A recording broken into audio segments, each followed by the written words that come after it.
Hey everybody, Zach Prince, founder and CEO of BlockFi. Excited to be here for our second BlockFi live recording. We're going to give everybody a minute or so to get logged on before we get started. If you're already logged on, or if you're coming in right now, comment where you're watching the live stream from, and if you do that fast enough, we'll try and give you a shout out before we get started. So we'll just give it 30 seconds or a minute or so for a few people to get into the stream, and then we'll get started with our content for today. How things looking, Chris?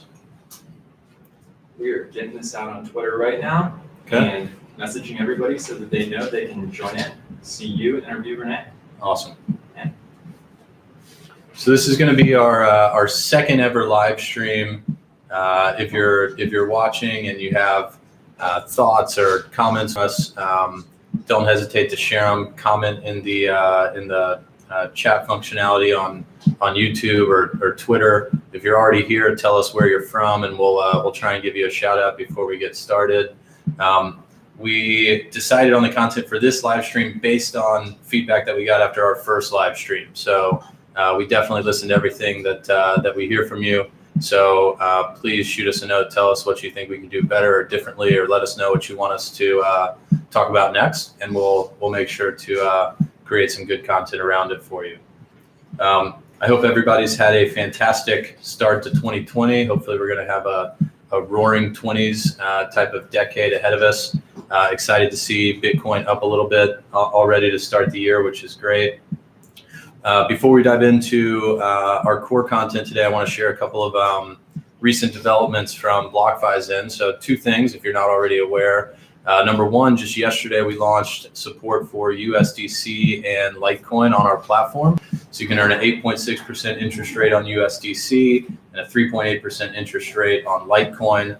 While you're earning that interest rate, just like with other assets that are supported on the platform, you can seamlessly trade between other assets and then instantly go back to earning interest on the assets that you're holding. So definitely check that out. It's the only place in the crypto world where you can earn interest, trade, and get loans all in one spot with a really seamless experience. So if you're not already using the product, definitely sign up and create an account and get familiar with how things work. So in terms of our agenda for today, the number one question that we got after our first live stream, or the number one point of feedback, was we want to learn more about BlockFi's risk management practices.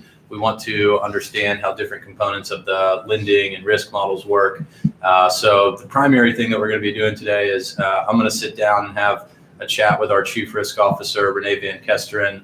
We're going to talk about all of the different components of risk management at BlockFi. We're going to talk about our different lending activities and how all of those things work. So we're going to spend around half an hour just chatting with Rene, digging into his background, digging into our platform, and the risk management side of it specifically. And then we're also going to, at the end, introduce a couple of other folks from the team, Jessica Beck and Mike Vallon, who head up our institutional client services and our private client services for some of our larger clients on both depositing and borrowing side. So we'll say hi to them towards the end of the show as well. So once I get the green light from Chris, I don't know how we're looking. As soon as he gives me a thumbs up, I'll bring Rene over, and we'll start to talk through his background and the different risk management things that we have in operation here at BlockFi. All right, we're good to go. Good to go. All right, come on in, Rene. Hey, sorry, man. Good. Hey.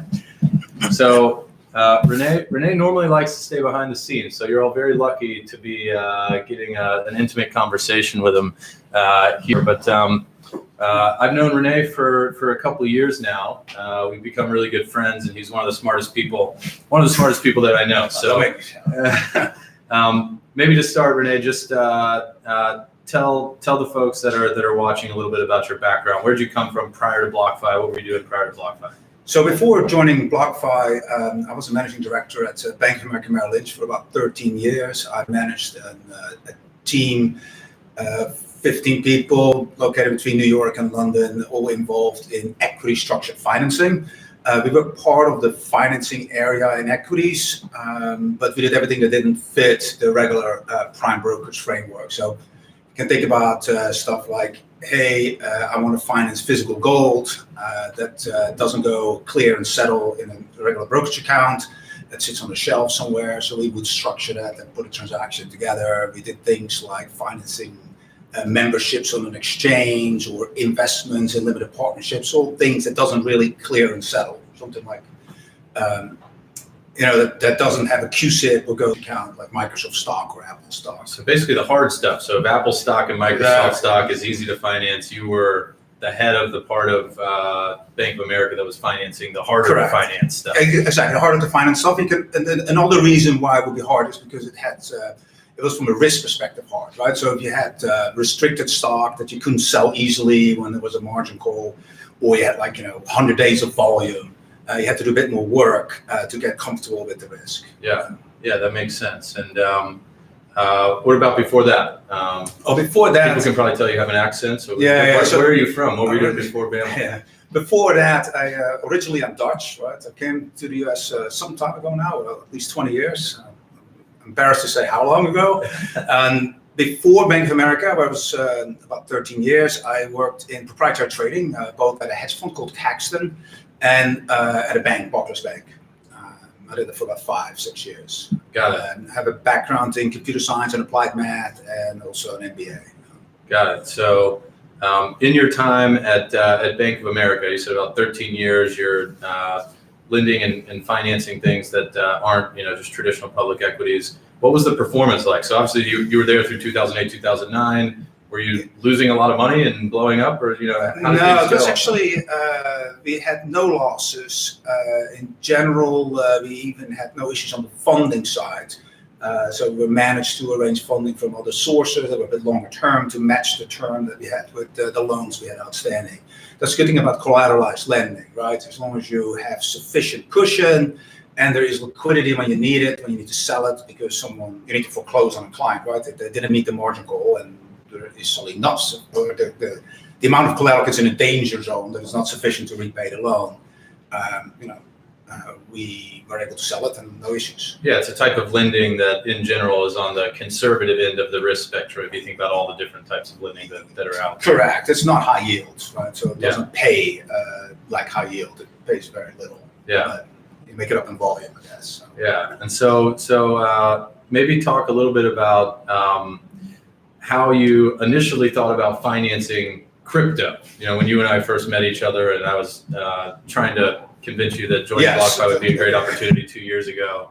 It's like, okay, you're going to have to finance Bitcoin. What are some of the key differences between financing Bitcoin versus other assets in the traditional world? And is it more risky, less risky? Yeah, so there's a very interesting characteristic on crypto, right? So the main thing in your favor compared to equities is that it trades 24/7, right? So there are no gaps in like, hey, I have to wait till the next day, 9:30 a.m. for the market to open for me to liquidate a position. Right. There's also such thing as a closing price, right? There's not such thing as the closing price. So if you look at traditional finance and equities, people take the 4 o'clock price in New York, which is the closing price. You can get it from Yahoo Finance or whatever. That's what you use to make a margin call. And crypto, we could redo things, and we were able to do what we did in the end, right? As you know, is we were able to do 24/7 margining. So we'll just take every minute, we'll look at the price and see if there's a margin call, and if so, we'll make it. So we can make margin calls at 3 a.m. on Sunday. Mm-hmm. Another thing that's different is that the places where you transact are not connected. So in equity markets, and since my background's in equities, it's easy for me to get back to, right? But in equity markets, you have, all the exchanges are connected. It's one big place. Mm-hmm. And crypto, you have all these, and Bitcoin, you have all these little pools of, of liquidity that are not connected. Right? So if you need to liquidate because of the result of a margin call not being met, you need to go to different places. Or be small enough you can stay in one place. Sure. Another difference is what I think is, if you look at equities again, there's a sort of an information asymmetry, right? So the CEO of the company knows a lot more about what's going to happen to the stock than you and I as outside investors. Right. And Bitcoin, we sort of all look at the same movie, and it's hard to imagine people having inside information in Bitcoin. Obviously, there's a bit of inside information around order flow, but but not around fundamental values. Yeah, it's generally maybe arguably more transparent in a lot of ways. The market in a lot of ways. Okay, so before we get into some of the specific risk components, just quickly also touch on when you joined BlockFi and your role here and the team that you lead here and how we're structured within the org. Yeah, so I joined initially pretty early on as an advisor, thinking through the margining methodology for the initial product, making loans collateralized by Bitcoin. And I joined full-time as the Chief Risk Officer May 2018. Been still the Chief Risk Officer since then. Added some additional responsibilities about 6 months ago of running the institutional services team as well. So the side of BlockFi that deals with institutions, not with the people that come via the customers, the clients that come via the website. Right.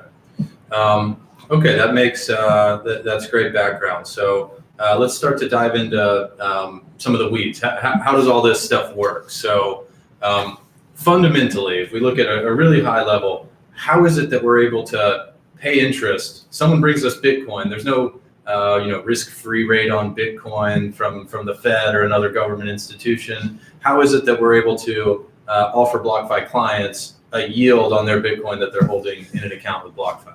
Yeah, so this looks a lot like prime brokerage in a bank, more like FX prime brokerage because it looks like FX or commodities.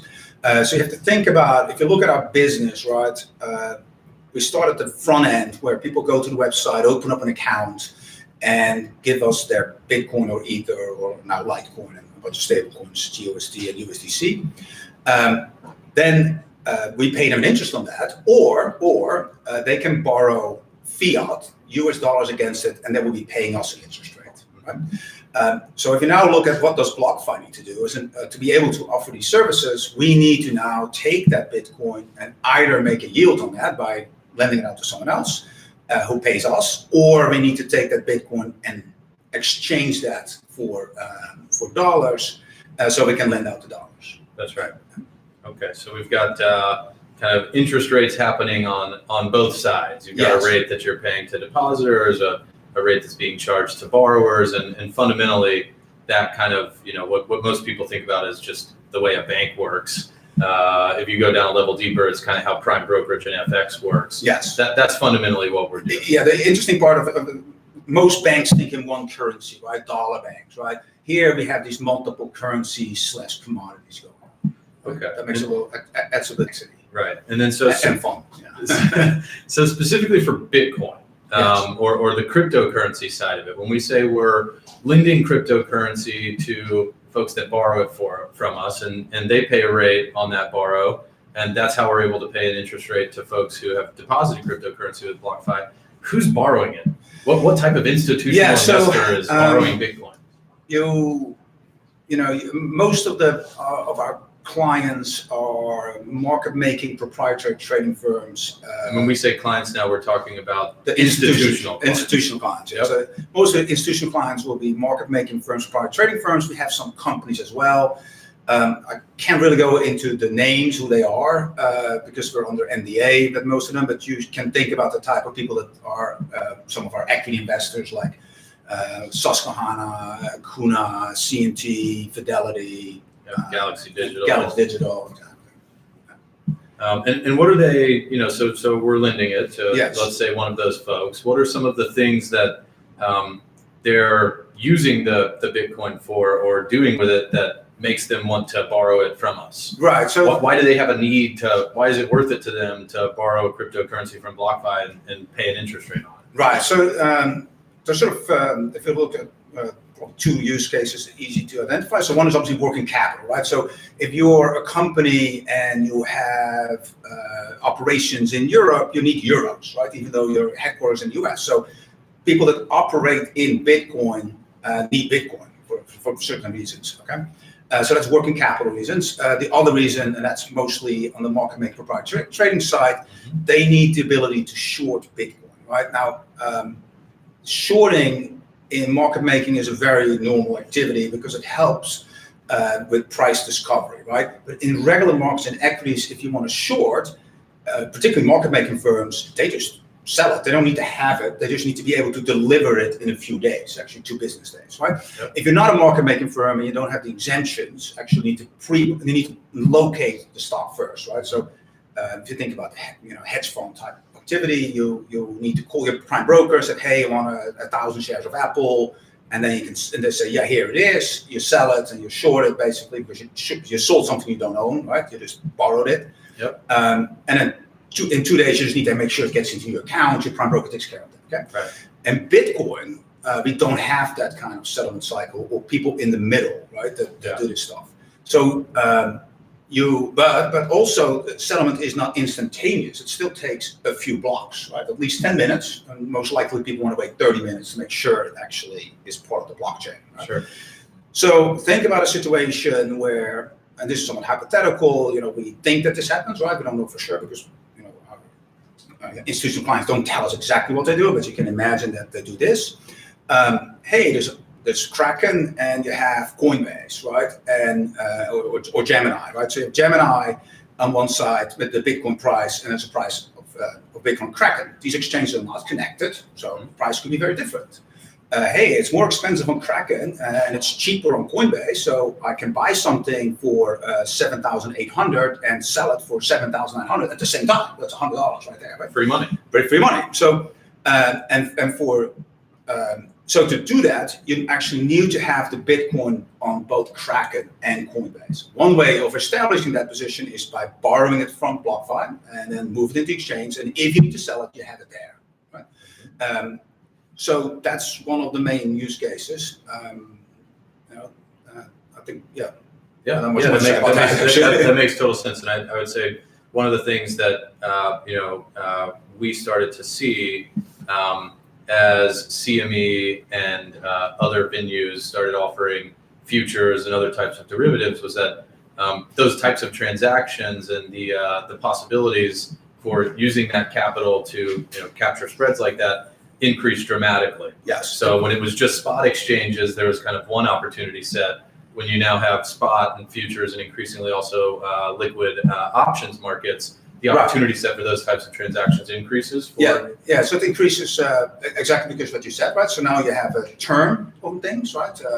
But the CME offering futures, they have a maturity on them. So now you have all this time till maturity to make these arbitrage type of transactions. Yep.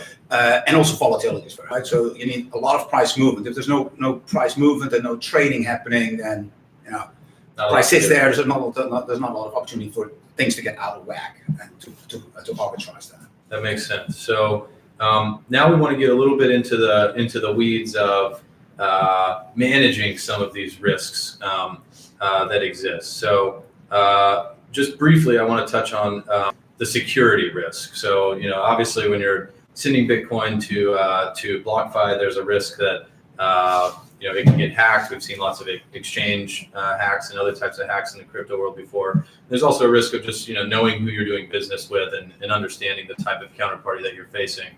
So just to cover these quickly, when you send cryptocurrency to BlockFi, you're actually sending it to a custodian that BlockFi uses. So we decided really early on that we don't want to be in the business of building technology that keeps private keys safe, that keeps cryptocurrency safe.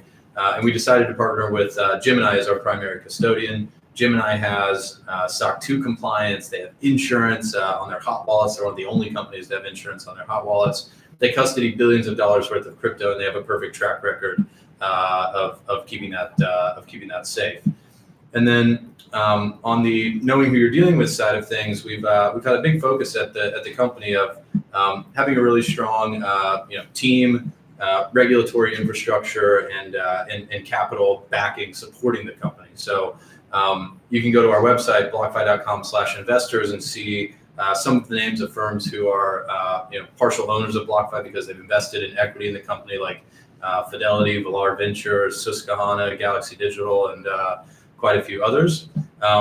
Our team is led by folks very similar to Rene in terms of how smart they are and their backgrounds across both traditional finance and fintech and banking.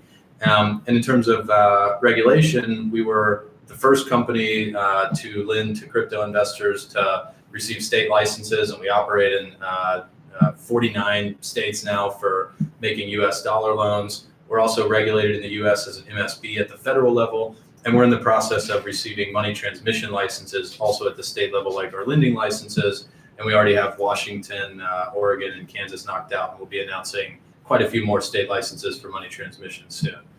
So taking out the security and kind of, you know, what company are you working with if you're thinking about lending your crypto and earning a yield on it, taking that out, let's talk about how we manage the risk. So all of these things are happening. We're paying interest. We're lending. How do we actually, you know, manage the risk of that lending activity? What happens behind the scenes? What do we do to make sure that we're having performance similar to what you had at Bank of America, where you're not losing money? Which we still have, by the way. We still have no losses. So we have two kinds of lending activities. I think it's easier to think about it that way. So one is sort of the original product that was launched in January 2018.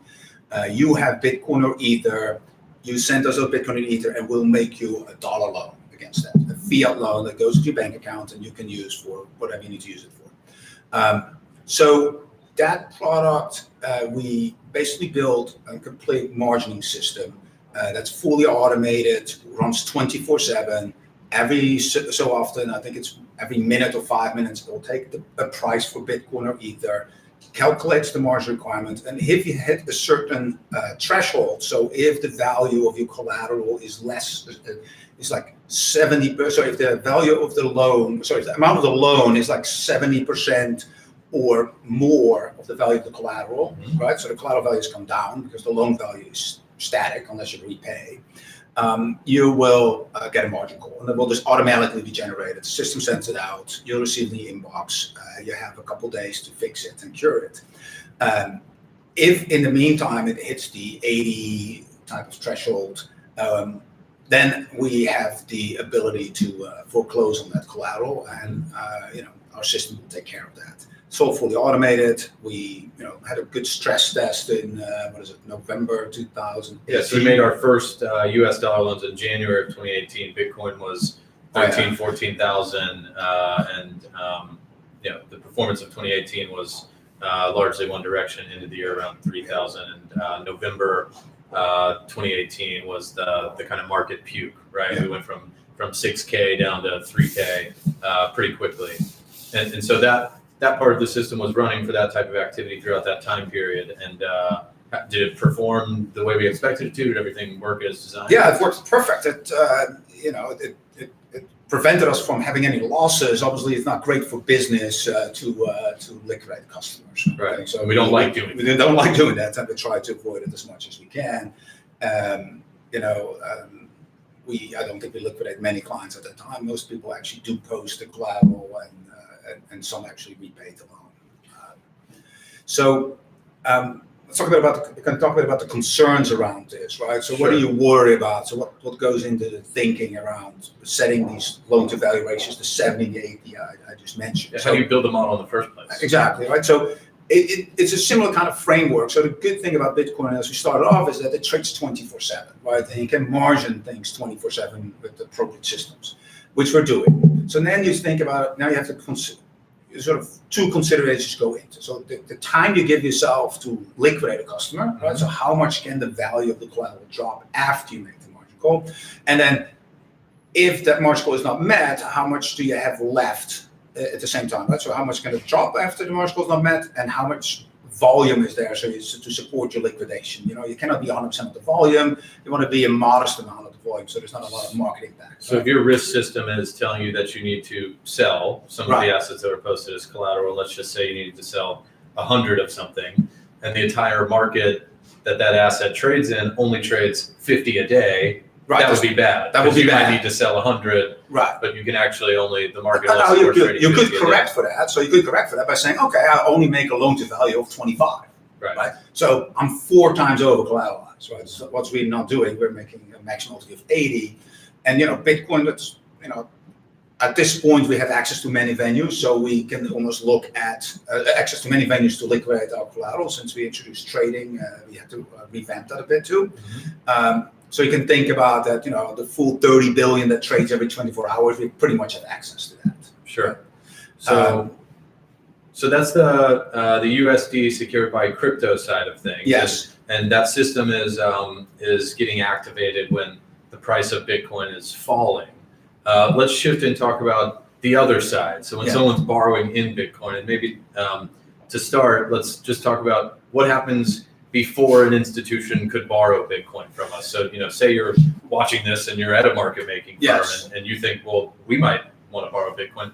How would you even be able to initiate that type of relationship with BlockFi? Right. What happens? Yeah. So the first of all, you will have to be an institution. So we're not really offering this through the online website to individuals, right? Right. So for institutions, there's a client selection process, and that's kicked off by sort of an AML KYC, the typical stuff. Then the next thing is we'll look at sort of what's the purpose, what you're going to do with the crypto that we'll lend you. What's your business model? So if since we're talking about market makers mostly, hey, I'm only making markets in crypto, and I'm going to these 4 exchanges, and my equity is like $1 million or something. You probably won't qualify for do business with BlockFi, right? Right. But if you're like, I've been in business of making markets for like 20 years, I have a decent amount of equity, I'm in all kinds of markets, and crypto is one of the many things I do. And we're pretty comfortable that you have plenty of risk management experience to qualify for one of our loans. So there's a bit of a debt to equity ratio we're looking at, right? So, hey, I have $1 million in equity, and I want to borrow $2 million worth of Bitcoin, but also going to say no. Right, it's going to be much more reasonable ratios. Yep. So finally, you get to the underwriting process, and then it's negotiating a master agreement under which all these, basically some legal documentation under all which these transactions will be covered. Right. In the traditional world, people use repo and ISDA agreements, and we can use similar kinds of documents, if not the same. Right. Okay. So let's say you're on. So you've made it through that. You've made it through that process. We are transacting. So there are loans being made, lending activity happening. How does the risk management then work after an institution's been onboarded and they're borrowing from us? Yeah. So one of the key things is obviously we're very concerned about diversification, right? So it's not like one borrower we lend over crypto to. There are many of them. So that's sort of the first line of defense, right? The next thing is that we don't really make commitments on our loans, so they're pretty much overnight. Like in traditional prime brokerage, most of the lending is done overnight. So if there's any concerns, we can always bring it back quickly. And the third thing is obviously we have a margining system that we tested out so well for the US dollar loans that can also do that also looks at the margin requirements under the crypto loans. So in this case, you have to think about it. Hey, I lend you $1 million worth of Bitcoin. You have to give us $1.1 million worth of cash, right? Dollars. And then the margining system is getting triggered when prices are moving the opposite direction from the USD loan. So now it's if the Bitcoin price is going up, certain actions might be exactly. So then it's exactly like it would work on the retail side or on the website side. Automated messages are generated. At some point, there will be a liquidation put in process, and that just works exactly the same. And how long have we now been operating with those types of loans? So we started the US dollar loans in January of 2018. I would say that we did sort of the first one at the end of 2018. Yes, November Q4 of 18. Q4 of 18, yeah. Okay. And what about the consideration of someone who's holding crypto with us and they're thinking about, well, how do I make sure that I'm going to be able to get my crypto back? Right. How do we manage just that availability? Given that we're taking stuff in and lending it out, but how do we make sure anytime someone wants to withdraw, they're able to withdraw? Right. So what we do is we keep a decent amount to the side. We don't really talk to people how much that is, but it's substantial.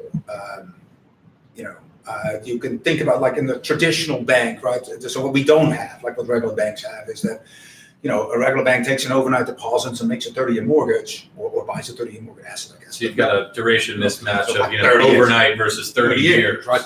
And if they ever get into trouble, they just go to their central bank and say, hey, sorry, I'm running out of money. Can you give me some? And the central bank has obviously plenty of supply because they can make it. And, as we, as some of our us crypto fanatics or enthusiasts would say, that that's not always a great thing, but that does help in those kind of situations, right? So they run on the bank, you just keep printing dollars and give it to people until the problem goes away. Yeah.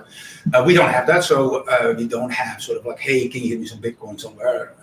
So we need to keep plenty to the side, and that works great so far. And if we run low, we can always call back the loans. So all because the loans we're not making a 30-year mortgage on the other Exactly. side. Those are overnight transactions. On overnight transactions, so if need be, we just call back. Right? Right. So when on our sort of amount that we keep in reserve gets a little lower than we'd like to, we'll just call those back. Awesome. Okay, so anything that we didn't touch on the risk side? I have one more, just more general question for you. But anything that we didn't touch on the risk side that you think we should cover for this first episode? I think we covered a lot. Yeah, performance so far. Great. Yeah. No issues. So if you look at the November 2018 episode, we had a similar episode on the other side, right, where prices suddenly went up. Yeah, October we were up 30%, 40% in a day. Again, no issues. So the interesting part is obviously to keep in mind from sort of a risk perspective is as you keep risk capital that we have is that prices can either go up or either go down, right? So we either have margin calls on one side of the business and not on the other side, right? Mm-hmm. So it's very efficient use of, There's a little bit of balance that comes from that. Exactly. Okay, so last question, just a general question, personal view on Bitcoin, and what do you think in terms of when you're making investments with your own money about investing in Bitcoin? So I obviously am a big Bitcoin enthusiast. I was not always, to be honest. If you're at a big banking institution, you're not really exposed to some of these things. Were you even allowed to check the Bitcoin price? Maybe on your cell phone. Right? But you were not allowed to use your cell phone at the trading room, so you have to go to the toilet or something to check it out. You have to think.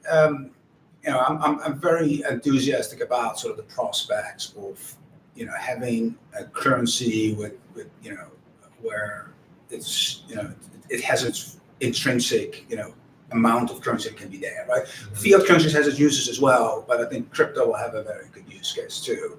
I found that when I talk to very smart people about it, right? So people say, okay, it's not going to work, and this is going to work. All very smart people. I found that most people from my banking world, in general, you get to sort of come on the table about who's in charge, right? Where do I go to when it goes wrong? Right. So the first thing for me as well, is to get over the fact that there is no, things get done without an authority, right? Yeah. It's a protocol, right? And you have to get comfortable that can work even for money. Right. It works great for the internet, right? There's no one is in charge of the internet really. Yeah. So I believe that it can work for money too, and maybe other things as well, obviously. But, so you're bullish. Very bullish. Yeah. Awesome. Well, thanks so much for doing this. Everybody, if there are questions or more details from some of the stuff that Rene was talking about, send them to us, support@blockfi.com, put them in the comments, whatever you want, and maybe we'll do another one with Rene or other folks on the team soon too, based on your feedback. I also want to introduce. Thanks for having me. Yeah, I also want to introduce a couple other folks from the BlockFi team. So first, I want to give a shout out to first Chicago. We have a shout out. Shout out to Chicago. Scott from Chicago. Scott from Chicago, what's up? Thanks for watching. Ian from Florida. Noah from Florida. Noah from Florida. All Carl right. from South Africa, Johannesburg. South Africa. What time is it there? Thanks for joining. Awesome.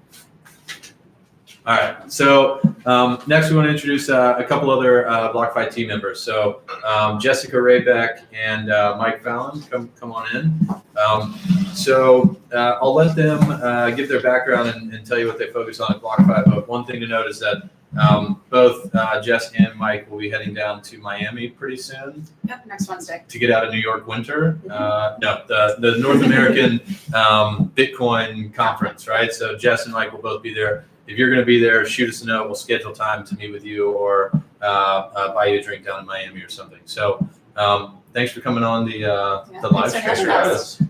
Maybe to start, each of you could just give a quick intro on your background and talk about what you focus on at BlockFi.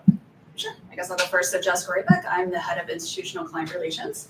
So I have a pretty traditional banking background. I was originally at Nomura and started my career at Citigroup.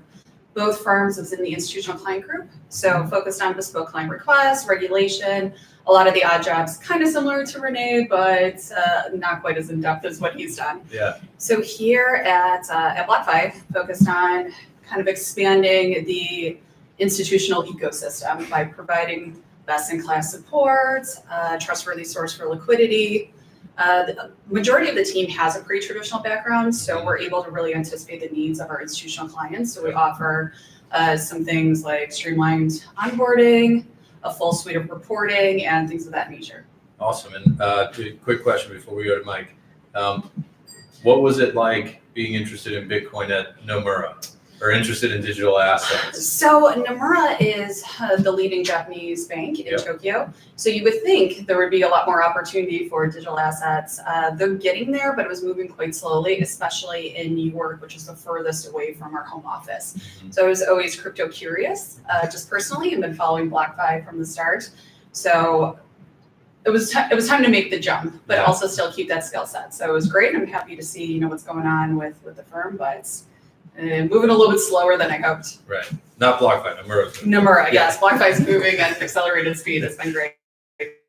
All right. What about you, Mike? What were you doing before BlockFi, and what are you focused on here? Yeah, my name is Mike Vallon. I'm one of the resident Bitcoin bulls here in the office. I work on our private client services, which allows me to work closely with our high net worth client individuals. I create wealth management solutions to better suit their needs. I also help onboard new clients on the platform. So if you're interested, feel free to reach out to me. My background's pretty much everything Bitcoin, trading. How early were you? So you're definitely an OG, but like how far back did you go? I say I was class of 2012. Okay. Yeah. So background, trading, lending, following the technical developments of the protocol, pretty much everything Bitcoin. And what's it been like, being a Bitcoin OG and then coming to work at a place like BlockFi? That's probably one of my favorite things about working at BlockFi is being in the office and everybody knows Bitcoin, everyone knows crypto, price moves, everyone gets excited. It's a lot of fun. Yeah. Okay, so if y'all want to chat with Jessica or Mike, if you're an institution or someone that might be interested in private services, something a bit more bespoke, they're always available and happy to chat with you. Was there anything else we were supposed to talk about during this part of the price prediction? Oh, the price prediction. Okay, so every month at BlockFi, we do a company-wide predict the price of Bitcoin at the end of this month challenge, and whoever gets the closest gets $100 in Bitcoin or something. So what was your price prediction for January? So I am still very optimistic. 10,950, just shy of 11. Okay. I'm always bullish. I can't help myself. So I'm saying 10,615. Okay. All right. I think I was 11,000, so I might be more bullish, but it's really cool to see analyzing the data of people's price predictions. And I think we generally skew bullish, but there are also some people bearish. At a couple points last year, people were bearish, and you get to give them a hard time about it. But thanks so much for coming on the live stream and saying hi to everybody. Thank you, everybody, for watching. That wraps it up for us today. Send us your comments. Send us your feedback. Again, we created the content for this live stream based on your feedback from our first live stream. So please tell us what you want to hear us talk about next, and we'll keep creating great content for you all. So thank you. See you later. Also, please, everybody, subscribe to YouTube. We're going to be doing more video content on YouTube. So subscribe there. Yeah, so I think you're watching this on YouTube right now. Click the subscribe button. We're going to be pushing out more video content on that platform. So definitely subscribe there so you can follow us along and get the latest updates. All right. Thanks, everyone. Thanks.